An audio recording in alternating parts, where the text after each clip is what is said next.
వేడి రైస్లో కమ్మటి రోటి పచ్చడి వేసి కొంచెం నెయ్యి వేసుకొని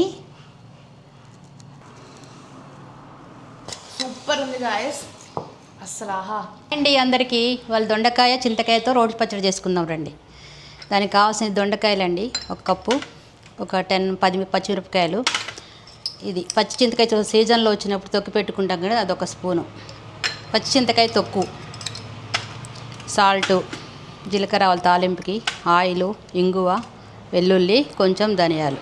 ప్రాసెస్లోకి వెళ్దాం రండి. ఇప్పుడు కొంచెం ఆయిల్ బాండి పెట్టండి, హీట్ అయింది. ఆయిల్ వేస్తున్నా. పచ్చిమిర్చి వేసుకున్నాం. పచ్చిమిర్చి ధనియాలు వేసేస్తున్నా అండి. ఇవి మంచిగా వేగనివ్వాలి.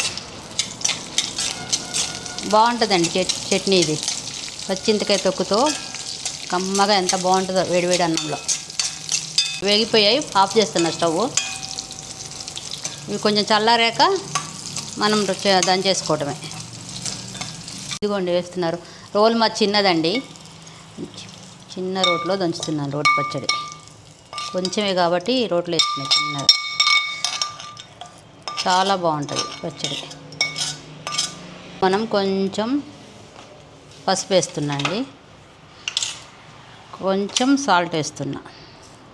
తర్వాత మళ్ళీ చింతకాయ తొక్కులో ఉంటుంది, చూసి వేస్తారు టేస్ట్కి. కొంచెం వెల్లుల్లి వేసి మెత్తగా దంచుకోవాలండి.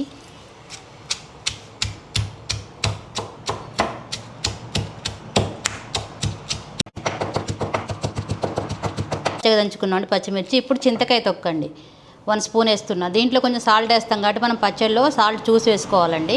అది ఒకటి గమనించి చూసుకోండి. 1 స్పూన్ పడుతుందండి. వేసి మెత్తగా దంచేసుకోవాలి. దొండకాయ ముక్కలు దీంట్లో హాఫ్ వేసి దంచుకుందామండి, అన్నీ వేయక్కర్లేదు. మనకి రోటి అన్నీ వేస్తే బాగుండదు. సగం వేసి కచ్చాపచ్చగా దంచుకుంటే సరిపోద్ది. కమ్మగా ఉంటుందండి వేడి వేడి అన్నంలో. తగులుతా క్రంచీగా ముక్కలు చాలా బాగుంటుంది చట్నీ. పచ్చగా మెదిగిపోయిందండి, తీస్తున్నాను. మనం దీన్ని ఇప్పుడు తాలింపు పెట్టుకోవటమే నెక్స్ట్. కచ్చా పచ్చగా ఎంత బాగుంటుందో చట్నీ. క్రంచీగా ముక్కలు నోటికి తగులుతా, మిగిలిన దొండకాయ ముక్కలు కూడా దీంట్లో వేసి కలిపేసుకోవటం. పంటి కింద తగులుతూ క్రంచీగా చాలా బాగుంటుందండి పచ్చడి. తప్పకుండా ఒకసారి చేసి చూసుకోండి. ఓకే అండి, దీన్ని తాలింపు పెట్టుకోవడం నెక్స్ట్. ఇందాక వేయించిన అదే బాండి పెట్టుకుందామండి. దీంట్లో ఇప్పుడు ఆయిల్ వేసుకుందాం. అది హీట్ అయ్యాక ఎండుమిర్చి వేసుకోవటం. ఎండుమిర్చి వేస్తున్నానండి. ఆయిల్ హీట్ అయింది. ఇవి మంచిగా దోరగా వేయించుకోవాలండి. నెక్స్ట్ జీలకర్ర ఆవాలండి. నెక్స్ట్ వెల్లుల్లి వేయించుతున్నానండి. నెక్స్ట్ ఇంగువ అండి. మెయిన్ ఇదే అండి చట్నీ తాలింపులకి. ఇంగువ ఫ్లేవరే చాలా బాగుంటుంది. కొత్తిమీర, కరివేపాకు వేసుకోవాలండి. నాకు కరివేపాకు అందుబాటులో లేదండి, కొత్తిమీర వేస్తున్నాను. అయినా బాగుంటుంది ఇది కూడా. ఇంకా కరివేపాకు ఇంకా బాగుంటుంది. వేగిందండి తాలింపు. ఇప్పుడు మనం తుంచిపెట్టుకుని దొండకాయ వేసి కొద్దిసేపు కలపాలండి.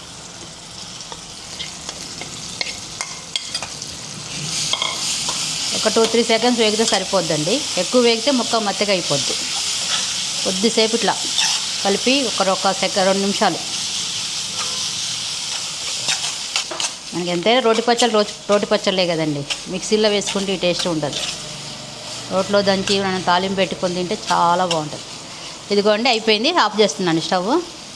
మన దొండకాయ రోటి పచ్చడి రెడీ అండి. చాలా కమ్మగా, చాలా టేస్టీగా, చాలా బాగుంటుందండి.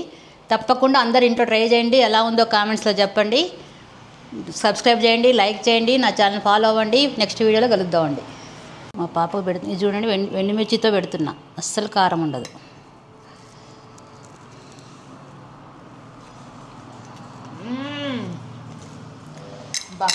సూపర్ ఉంది గాయస్ అస్సలు ఆహా. దీంతో ఎంత అన్నమైనా తినేయచ్చు.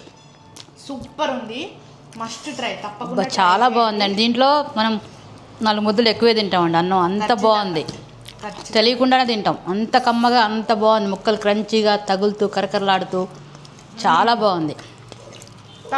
తప్పకుండా ట్రై చేయండి. ఎలా ఉందో కామెంట్స్లో చెప్పండి. Bye bye.